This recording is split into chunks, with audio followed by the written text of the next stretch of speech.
जनता ने इसका पूरा जवाब देंगे। चिंता मत कीजिए, चिंता मत कीजिए, 1 बरस का अंदर जो होगा वो चिंता मत कीजिए। मेरा पार्टी ऑफिस तोड़ दिया, ठीक है।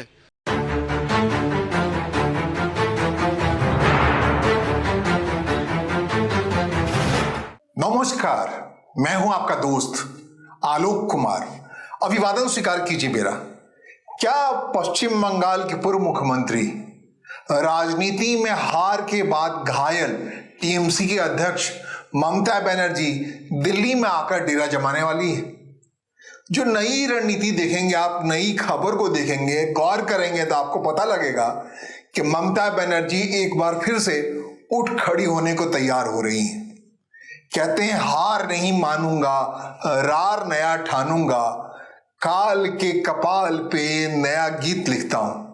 ममता बनर्जी जो एक हस्ती है, जो राजनीति में उनकी प्रखरता के लोग कायलों की कमी नहीं है, उनके अंदर जो सादगी है, सूती साड़ी, पैर में चप्पल, तमाम तरीके के बावजूद 15 साल तक पश्चिम बंगाल की मुख्यमंत्री की कुर्सी पर रहती है। लेकिन आप गौर करेंगे तो उनके ऊपर व्यक्तिगत भ्रष्टाचार का कोई आरोप नहीं है, या जो पेशबंदी है, भारतीय जनता पार्टी वहां सरकार में आ गई है और जितने वादे किए हैं भारतीय जनता पार्टी ने, उसको अगर प्रतिफलित कर लेती है तो अपने आप में कमाल होने वाला है। लेकिन जैसा कि भारतीय जनता पार्टी को घेरने के लिए टीएमसी की ओर से लोकसभा में बनाया गया चीफ व्हिप कल्याण बनर्जी कहते हैं कि साल भर होते होते पश्चिम बंगाल में फिर से पासा पलट जाएगा, क्योंकि भारतीय जनता पार्टी इस कदर गिरेगी, इतने अनाप शनाप वादे कर रखे हैं उसने कि उसे पूरा होते होते थक जाएगी, संगठन कर नहीं पाएगी और फिर से वहां से उदय होगा टीएमसी का। फिर से वापस लोग विश्वास जताएंगे उस तृणमूल कांग्रेस में जो कि वहां 15 साल तक शासन दे चुकी है। तो ये सब सोचने की बात है, क्या होता है नहीं होता है। फिलहाल एक बात तो तय है, ममता बनर्जी बेरोजगार है। उनको विधानसभा के चुनाव तक में हरा डाला गया है। अब विधानसभा की मेंबर भी नहीं है, ना ही उनकी हसरत है कि पश्चिम बंगाल के मौजूदा विधानसभा में वो जाएं, किसी सीट से अपने टीएमसी के उम्मीदवार को इस्तीफा दिलाएं, बाई इलेक्शन कराएं और फिर से चुनाव जीत के चले आए। उनका इरादा साफ है। वो बार बार संकेत दे रही हैं, कह रही हैं कि जून में इंडिया गठबंधन की बैठक दिल्ली में बुलाई जाए। इंडिया गठबंधन मतलब समझे आप, वो गठबंधन जो लगभग मृत प्राय सा हो गया है। उसकी एक धुरी पश्चिम बंगाल में ममता बनर्जी के पास थी, वो हार गई हैं। पड़ोस में झारखंड में हेमंत सोरेन की सरकार है, लेकिन वो टाल मटोल गोल मटोल की स्थिति में है। वो कितने वक्त तक कांग्रेस के साथ है नहीं है, ये सब कुछ 18 जून के राज्यसभा चुनाव में तय हो जाएगा। मुमकिन है कांग्रेस से झारखंड मुक्ति मोर्चा पल्ला झाड़ ले, मतलब इंडिया गठबंधन की एक और सरकार अपने आप चली जाएगी। वो नए गठबंधन के नए तरीके से काम करने के लिए तैयार है। पश्चिम बंगाल हुआ, झारखंड हुआ, या फिर नीचे चले आइए तमिलनाडु में इंडिया गठबंधन के जो प्राणदाता थे, जो मजबूत स्टैंड थे, वो डीएमके के नेता एमके स्टालिन थे, पूर्व मुख्यमंत्री थे। उनके चुनाव में भयानक हार ही नहीं हुई, उनको कांग्रेस छोड़ गई, एक झटके में छोड़ गई। टीवीके को नया पार्टनर बना दिया वहां राहुल गांधी ने। मतलब ये साफ हो गया कि उस इंडिया गठबंधन में सेंध लग गई, उसमें घुन लग गया।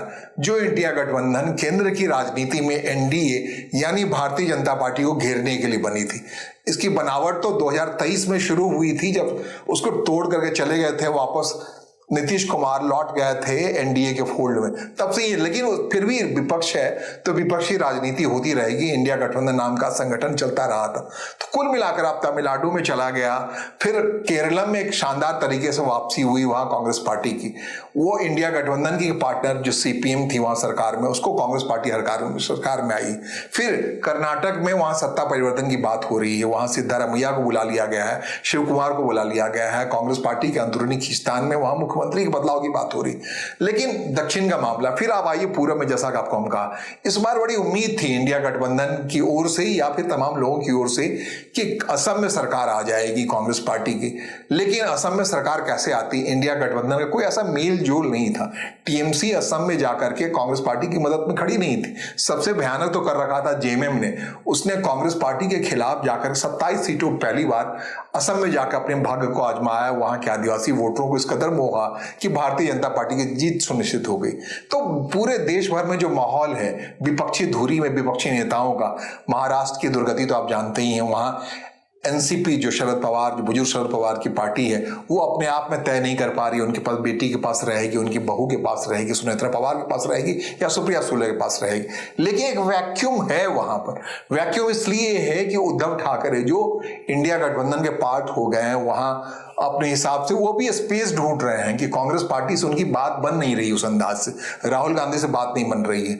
इसके अलावा आप चले जाइए जम्मू कश्मीर में शासन में जरूर है, वहां NC National Conference, Omar Abdullah जरूर ही मुख्यमंत्री है, लेकिन उनको एक स्पेस नहीं मिल रहा है। वो कांग्रेस पार्टी से दूर जाना चाह रहे हैं या इंडिया गठबंधन की पॉलिटिक्स में खड़े नहीं हो पा रहे। जो सबसे महत्वपूर्ण राज्य है पंजाब में आम आदमी पार्टी की सरकार है, वहां चुनौती मिल रही है इंडिया गठबंधन के मुख्य दल कांग्रेस पार्टी ही चुनौती दाता है, विपक्ष में बैठी है, आपकी सरकार वहां चल रही है। तो कांग्रेस और आप एक साथ नहीं रहेगी पंजाब चुनाव में, लेकिन फिर भी इंडिया गठबंधन कैसे बचा रहे, कैसे बना रहे।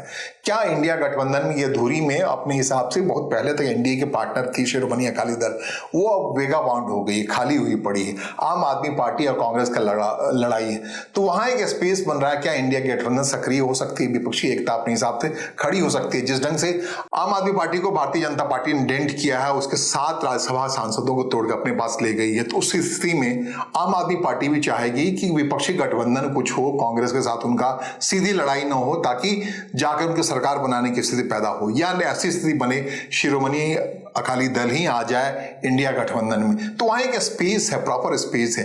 इसके अलावा हिमाचल प्रदेश चले जाइए, हिमाचल प्रदेश में कांग्रेस और भारतीय जनता पार्टी की लड़ाई है, वहां थोड़ी भी कांग्रेस पार्टी को मदद मिल जाती है इंडिया गठबंधन के किसी दल की ओर से, तो फिर से वो सरकार में आ सकती है। लेकिन ये सारे चुनाव 2027 के सबसे बड़ा चुनाव जिस 2027 का है, 2027 कह रहा हूं तो आखिर मत जाइएगा, वो जून से पहले होना है, फरवरी मार्च में चुनाव होना है। वो उत्तर प्रदेश का चुनाव है। उत्तर प्रदेश में समाजवादी पार्टी और कांग्रेस अगर साथ रहती है तो इंडिया गठबंधन साथ मिलकर लड़ती है तो एक बड़ी चुनौती दे सकती है। लेकिन जो छटपटाहट है समाजवादी पार्टी के अंदर में, कांग्रेस पार्टी के अंदर भी जो तैयारी है, वो इस बात के लिए तैयार कर रही है अपने को, जिस हिसाब से वो पश्चिम बंगाल में जाकर हर सीट पे चुनाव लड़ गई थी, अपने कैडर को जिंदा कर रहे हैं। कितना जिंदा कर पाई नहीं कर पाई पता नहीं। इस बार भी कांग्रेस पार्टी अंदरूनी तौर पर इस बात की तैयारी में है कि ज्यादा से ज्यादा सीटों पर, उत्तर प्रदेश के 403 सीटों पर खुद चुनाव लड़े। अगर बात नहीं बने तो इसकी तैयारी चल रही है अपने हिसाब से। और अखिलेश यादव भी नहीं चाहते कि कांग्रेस पार्टी को बोझ के तरीके से लेकर चले, तो वहां एकाक तरीके से नहीं चल सकती। इसका जिक्र मैं इसलिए कर रहा हूं, गोवा का चुनाव है पूर्वार्ध में जाकर के बाद में साल के, और गुजरात का चुनाव है, वहां भी जरूरत है इंडिया गठबंधन की। तो एक विपक्ष की धुरी बनने के लिए किसी बड़ी शख्सियत की आवश्यकता है, और उसके लिए अभी फिलहाल ममता बनर्जी बेरोजगार है, उनके पास पश्चिम बंगाल में करने को कुछ नहीं है, बंगाल में ठहर के कुछ करना नहीं चाहती। इसलिए वो बार बार कह रही हैं, जून में जब राज्यसभा चुनाव को लेकर के तोड़ जोड़ हो रहा है, 26 सीटों के लिए चुनाव हो रहा है और भारतीय जनता पार्टी ज्यादा से ज्यादा सीटें अपने पास लाना चाह रही है, तो उस चुनाव से पहले वो इंडिया गठबंधन की दिल्ली में बैठक कराना चाहती है। वो बताना चाहती है सबको, यदि इंडिया गठबंधन चाहे तो संयोजक बना दे, और भारतीय जनता पार्टी के खिलाफ जो विपक्ष की ताकत बनने की गुंजाइश है वो टीएमसी के अंदर है, वो कई बार दिखा चुकी है। जिन राज्यों में कांग्रेस पार्टी से लोग आहत हैं, उनके पास भी टीएमसी का ही विकल्प है, तिरंगा है, कांग्रेस नाम की पार्टी है, और सबसे बड़ी बात है उसकी कद्दावर नेता है ममता बनर्जी। अपने हिसाब से उस उपयोगिता में खुद को देख रही है। अगर थोड़ी देर के मान ली उत्तर प्रदेश में कांग्रेस के बीच में कोई बातचीत नहीं बनती है, समाजवादी पार्टी और कांग्रेस के बीच में अखिलेश और अड़ जाता है मामला, तो अखिलेश जिस ढंग से ममता बनर्जी का हार के बाद जाके कोलकाता में मिल आए हैं ममता बनर्जी से, तो एक उम्मीद बन रही है कांग्रेस पार्टी नहीं होगी, टीएमसी के साथ अलायंस करके वहां जा सकते हैं। तो एक उम्मीद अपने हिसाब से है। तेजस्वी यादव जो आरजेडी के विपक्ष के नेता हैं बिहार में, उन्होंने जिस ढंग से बैटिंग की है ममता बनर्जी के लिए, वो अपने आप में अहमियत है। वहां पे कांग्रेस पार्टी के साथ रहने के बजाय वो टीएमसी के लिए जाते रहे, मिलते रहे, ममता बनर्जी के लिए प्रचार करते रहे। तो एक विपक्ष के जो दल हैं, और याद कीजिए आप जिसकी बात हम झारखंड मुक्ति मोर्चा की बात कर रहे हैं, जिसमें कह रहे हैं कि लोग लगभग याद पूरी होगी झारखंड मुक्ति मोर्चा और कांग्रेस अलायंस की, उसमें क्यों हो रही है? क्योंकि ममता बनर्जी के लिए वहां के मुख्यमंत्री हेमंत सोरेन खुल के जाकर चुनाव प्रचार कर रहे हैं, और जबकि सरकार वहां चला रहे कांग्रेस पार्टी के, मतलब उन्हें भविष्य के संकेत दे चुके हैं कि अगर उनको विपक्ष की धुरी में रहना है तो कांग्रेस से ज्यादा महत्वपूर्ण उनके लिए ममता बनर्जी या ममता जी उनका ख्याल रखने वाली। अलग अलग राज्यों में जैसे डीएमके की बात मैं कह रहा था, डीएमके कांग्रेस के एटीट्यूड से इस कदर आहत हो गई है, जबकि मुख्य घटक थी इंडिया गठबंधन की, कि उसने जिस ढंग से टीवीके को एक झटके से थलपति विजय को कांग्रेस पार्टी ने बीच चुनाव निर्णय आते ही छोड़ के चल दिया डीएमके को, तो वो आहत है। उन्होंने लोकसभा में लिख के भी दिया है कि भाई हमें कांग्रेस से अलग बिठाया जाए, हालांकि उन्होंने ये नहीं कहा एनडीए की तरफ बिठाया जाए। तो इस मोड़ पर, इस मकाम पर अगर इंडिया गठबंधन एक्टिव हो जाता है और ममता बनर्जी को इसका श्रेय मिलता है, तो अपने हिसाब से तेजस्वी यादव हो, अखिलेश यादव हो, उमर अब्दुल्ला हो, या फिर महाराष्ट्र में चले जाए शरद पवार हो, ये तमाम लोगों के लिए, दक्षिण में चले जाएं तो एमके स्टालिन के लिए एक उम्मीद बनती है कि वो स्टैंड पर खड़ी रह सकती है भारतीय जनता पार्टी के खिलाफ, एनडीए के खिलाफ। और ये जो उम्मीद है, यही उम्मीद ममता बनर्जी को घींचे चली ला रही है दिल्ली में। वो शिफ्ट होना चाह रही हैं। अब पश्चिम बंगाल उनके पास करने के लिए कुछ नहीं है। जैसा कि हमने पहले ही कहा कि टीएमसी के नेता जैसे कल्याण बनर्जी ही कह रहे हैं कि साल भर के अंदर वहां पश्चिम बंगाल में पोल खुलने वाला है। जनता ने इसका पूरा जवाब देंगे। चिंता मत कीजिए, चिंता मत कीजिए। 1 बरस का अंदाज जो होगा वो चिंता मत कीजिए। मेरा पार्टी ऑफिस तोड़ दिया, ठीक है, इलीगल बोल के, हमारा कोई असुविधा नहीं है। लेकिन आपको पार्टी ऑफिस भांगा, बीजेपी को पार्टी ऑफिस जो इलीगल है उसको भांगा है। आप बोलते हैं तो सरकारी जमीन पे जो इलीगल होगा सब, तो सरकारी जमीन पे तो बहुत कुछ इलीगल है। भारतीय जनता पार्टी का एक उम्मीद है, विपक्ष का एक उम्मीद होना चाहिए, उम्मीद की पॉलिटिक्स होनी चाहिए, विपक्ष भी अपने हिसाब से एक जगह पे होना चाहिए। इस उम्मीद के सहारे साल भर तक जो फिलहाल खुद को बेरोजगार महसूस कर रही है ममता बनर्जी या टीएमसी, तो उसको एक्टिव होने का एक मौका है, दिल्ली में एक्टिव हो सकती है। अब जब हम बात कर रहे हैं ममता बनर्जी की संभावनाओं की, विपक्ष की धुरी बनने की संभावनाओं, इस वक्त पे ये नहीं भूलना चाहिए कि उनकी पार्टी में ही आग लगी पड़ी है टीएमसी। इसलिए वजह हो सकती है कि वो कलकत्ता से छोड़ के जल्दी जल्दी दिल्ली शिफ्ट होना चाहती है। जिस ढंग से काकोली घोष दस्तीकार हैं, एमपी हैं, वहां की कई बार के एमपी रही बारासात कॉन्स्टिट्यूंसी से, 6 कॉन्स्टिट्यूंसी में भारतीय जनता पार्टी की विधानसभा में उनकी जीत हुई है, 1 सीट में जीत पाई है। उनका सीधा आरोप है कि उनकी हार या टीएमसी की हार पश्चिम बंगाल में उस आईपैक की वजह से हुई है, जिसके प्रणेता, जिसके जन्मदाता कभी प्रशांत किशोर रहे थे। 2021 में उन्होंने दूसरी बार लात तो दिया था ममता बनर्जी को, लेकिन तीसरी बार चुनाव में घसक लिए मौके से ही, कहीं से नहीं रहे, बिहार में खुद को एक्टिव कर लिया। और आईपैक के साथ जो गठजोड़ था टीएमसी का, वो खतरनाक गठजोड़ था। लगभग थर्ड पार्टी के तौर पर आईपैक को सारा काम ममता बनर्जी कह लें या अभिषेक बनर्जी ने दे दिया था। बूथ लेवल के एजेंट तक भी टीएमसी के नहीं थे, इसी आईपैक थे। और जिन दिनों प्रदीप जैन के यहाँ रेड पड़ा, ईडी का रेड पड़ा, जिस दिन ममता बनर्जी खुद गई, जाकर हाई कोर्ट तक कहा कि बेसिकली भारतीय जनता पार्टी ने उस डाटा सेंटर पर हमला कर दिया टीएमसी के, जिसके सारे चुनाव में जाना चाहती थी।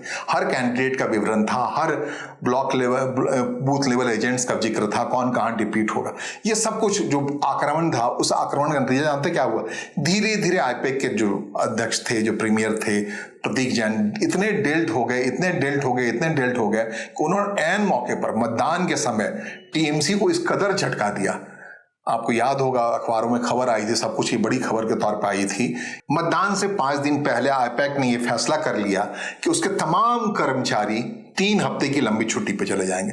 मतलब मतदान के दिन जब बूथ लेवल पर आईपैक के कर्मचारियों को वहां मौजूद रहना था, वोटिंग के समय और मतगणना के समय मौजूद रहना था, उन दोनों समय मास लीव पर भेज दिए गए आईपैक कर्मचारी। यही वजह है, यही काकोली घोष दस्तीकार कह रही है कि एक साजिश के तहत टीएमसी को हराया गया, आईपैक को ला करके स्टैंड दिया गया। इसमें जो भी भूमिका प्रशांत किशोर की भूमिका हमेशा से संदिग्ध रही है, इस बारे में आपको साफ रहना चाहिए। प्रशांत किशोर ही वो शख्स है जिसको श्रेय जाता है नरेंद्र मोदी को पॉलिटिक्स में प्रधानमंत्री कुर्सी तक लाए सलाह देते देते। तो उनका रिश्ता प्रधानमंत्री से या भारतीय जनता पार्टी से अनुद्रनी क्या है कहना बहुत मुश्किल है। और जिस ढंग से आईपैक की भूमिका रही इस समय, जो वहां के लोग बता रहे हैं, इसके लिए अभिषेक बनर्जी को जिम्मेदार ठहरा रहा है। अभिषेक बनर्जी अपने आप में कई तरीके से घिरे हैं। जहांगीर खान वाले मामले में देखिए किस ढंग से उन्होंने फालता सीट पर, एन मौके पर, हार्बर सीट है जहां से एमपी हैं खुद अभिषेक बनर्जी, उस कॉन्स्टिट्यूंसी में उपचुनाव होना था फालता सीट पर, वहां जो टीएमसी के उम्मीदवार थे जहांगीर खान, उसको बैठा दिया गया एन मौके पर। भारतीय जनता पार्टी की पहली जीत हो गई उपचुनाव में, वहां बड़े आसानी से जीत हो गई। और जीत ही नहीं हुई, उस चुनाव में ममता बनर्जी की पार्टी टीएमसी जो 15 साल तक सत्ता में थी, चौथे स्थान पर रही। चौथे स्थान पर इसके अलावा एक और आंकलन बड़ा महत्वपूर्ण है, जो कांग्रेस पार्टी अपने को मुस्लिम के हितैषी समझती थी, वो भी तीसरे स्थान पर रही। तीसरे स्थान क्यों रही? और दूसरे स्थान पर वहां सीपीएम के कैंडिडेट रहा, जिसके लिए वो अपने हिसाब से राहुल गांधी बदनाम है, जो भी मुस्लिम इंक्लाइन रहने की वजह से। तो उन मुस्लिमों ने उस फालता सीट पे कहते 30% मुस्लिम वोट थे, वो सब के सब जाकर के अपने हिसाब से दे गए सीपीएम को। और भारतीय जनता पार्टी की जीत हुई, प्रचंड जीत हुई, लाख वोटों से हुई। अब एक असंभव सी बात हुई, इसके पीछे वहां क्या कुछ हुआ, क्या गठजोड़ हुआ। एक सरकार बनते ही एक मुश्किलात पैदा हो रहे हैं। राजनीतिक विश्लेषक के तौर पे ये कहना बहुत अहमिया है कि कांग्रेस पार्टी को अभी भी पता लग गया उस फालदा की सीट से कि पश्चिम बंगाल मुस्लिम वोटर अभी भी उसके साथ नहीं है। भले ही वो दावा करते हो हर सीट पे चुनाव लड़ने की, हर सीट पे उस दावेदारी के बावजूद जो नतीजे आए वो देख ही रहे आप। 2 कैंडिडेट उनकी जीते हैं, दोनों मुस्लिम कैंडिडेट हैं वहां से सदन के अंदर में कांग्रेस पार्टी ने। अब लड़ गए 294 पर, जीते 2। और उससे नुकसान किसको पहुंचा? तो आपने नुकसान सीधे सीधे टीएमसी को पहुंचाया। इस हालात में टीएमसी इस दर्द को भूल करके, कांग्रेस पार्टी को अपना करके, इंडिया गठबंधन में एक अहमियत वाली रोल लेकर के क्या कर पाती है, नहीं कर पाती है, देखना जरूरी होगा। लेकिन कोई भी शून्य नहीं होता, कोई भी मसला विकल्पहीन नहीं होता, हमेशा विकल्प होता है। तो क्या ये शून्यता में जो इंडिया गठबंधन चला गया, भारत का विपक्षी गठबंधन चला गया, विपक्षी राजनीति चली गई पश्चिम बंगाल और तमिलनाडु की हार के बाद, तो उसके बाद से क्या ये विकल्प के तौर पर उभर रहा है? ममता बनर्जी दिल्ली शिफ्ट हो जाए, ममता बनर्जी की इर्द गिर्द ही विपक्षी राजनीति तय हो, जिसमें शरद पवार भी ममता बनर्जी के साथ हो, फारूक अब्दुल्ला भी ममता बनर्जी के साथ हो, डीएमके के नेता एमके स्टालिन भी ममता बनर्जी के साथ हो, और जो कोई भी अखिलेश यादव हो, जिसके बारे में हमने कहा खुद जाकर कोलकाता में लाए हैं, तेजस्वी यादव हो, तमाम नेता उसके साथ हों। अभी नवीन पटनायक की पार्टी के सामने संकट उठ खड़ा हुआ है, उनके सांसद ही इस्तीफा दे रहे हैं नवीन पटनायक के साथ। तो जो उड़ीसा में एक विपक्ष की राजनीति है, उसके लिए एक स्पेस की जरूरत है। क्या टीएमसी को स्पेस मिलने वाला है? असम में जिस कदर कांग्रेस पार्टी की हार का आश हुआ है, वहां भी गुंजाइश हेमंत बिस्वा शर्मा के खिलाफ क्षमा मानने के लिए त्रिपुरा में है, बाकी तमाम पूर्वोत्तर के राज्यों में। तो क्या इन सबको दिल्ली बैठ करके वो ममता बनर्जी जो सूती कपड़े में रहती है, सादगी में रहती है, पेड़ के नीचे उनका जीवन जीता है, और उनके ऊपर व्यक्तिगत तौर पे 15 साल तक मुख्यमंत्री की कुर्सी पर रहने के बावजूद भी कोई कड़ा लांछन नहीं है, कोई ऐसा आरोप नहीं है कि अचानक से उन पर आरोप लग जाए, भ्रष्टाचार के मामले में उनके खिलाफ कोई शिकायत हो जाए। तो एक जो प्रभाव मंडल है, आभा मंडल है ममता बनर्जी का, उसके सहारे क्या आने वाले दिनों में विपक्षी राजनीति नई दिशा लेने वाली है? हालांकि उम्र के आड़े आ रहा है ममता बनर्जी के, लेकिन उम्र के बावजूद भी जो जोश है, जिस ढंग से वो मौका दर मौका सुप्रीम कोर्ट में चुनाव आयोग को जाकर वकील बन के चुनौती देती हैं, जाकर हाई कोर्ट में चली जाती हैं वकील का कपड़ा पहन के चुनौती देने के लिए, ये सब अपने आप में अहमद है। क्या वो सुप्रीम कोर्ट का लाइसेंस बहाल करेंगी? क्या सुप्रीम कोर्ट में जाकर लड़ेंगी विपक्ष के नेता के तौर पर, जो एक विपक्ष के नेता के तौर पर, विपक्ष के वकील के तौर पर काफी सिब्बल करते रहे हैं, अभिषेक मनु सिंघवी करते रहे हैं? तो ममता बनर्जी नए रोल में होंगी, दिल्ली में होंगी। दिल्ली में कहाँ रहती है, कैसे रहती है कहने को तो उनके 29 सांसद हैं, लोकसभा 29 सांसदों वाले हैं, और 1 दर्जन से ज्यादा राज्यसभा की सीटें हैं। तो रहने का कोई इंतजाम की जो ममता बनर्जी कहती हैं विपन्न स्थिति में रहती हैं, तो ये 29 सांसदों के घर हुए या 13 राज्यसभा के सदस्यों के घर हुए, ये सब उनके पास है। लोकसभा के अंदर तीसरी बड़ी पार्टी है, अपने मौके पर बेमौके पर लगातार वो भारतीय जनता पार्टी को अपने हिसाब से घेर सकती है। तो क्या ममता बनर्जी दिल्ली शिफ्ट हो रही है? दिल्ली में रह करके वो विपक्ष की नई धुरी बन रही है, भारतीय जनता पार्टी को नए अंदाज में, नए तरीके से वो चुनौती देने के लिए अगले सफर पर चल निकली है। हालांकि लोकसभा का अगला चुनाव 2029 में है, तब तक मुमकिन है ममता बनर्जी 76-77 साल की हो जाए। इस उम्र में भी ममता बनर्जी के जोश को देख करके दिल्ली शिफ्ट हो जाती हैं। क्या इंडिया गठबंधन का जून में कोई बड़ा बैठक होने वाली है, वो राज्यसभा चुनाव से पहले होने वाली, ये सब देखना बड़ा महत्वपूर्ण है। फिलहाल इस बारे में जो कुछ भी होता है उसे अपडेट देने की कोशिश हमारी लगातार बनी रहेगी। फिलहाल मेरे साथ जुड़े रहने के लिए आपका आभार, नमस्कार, धन्यवाद।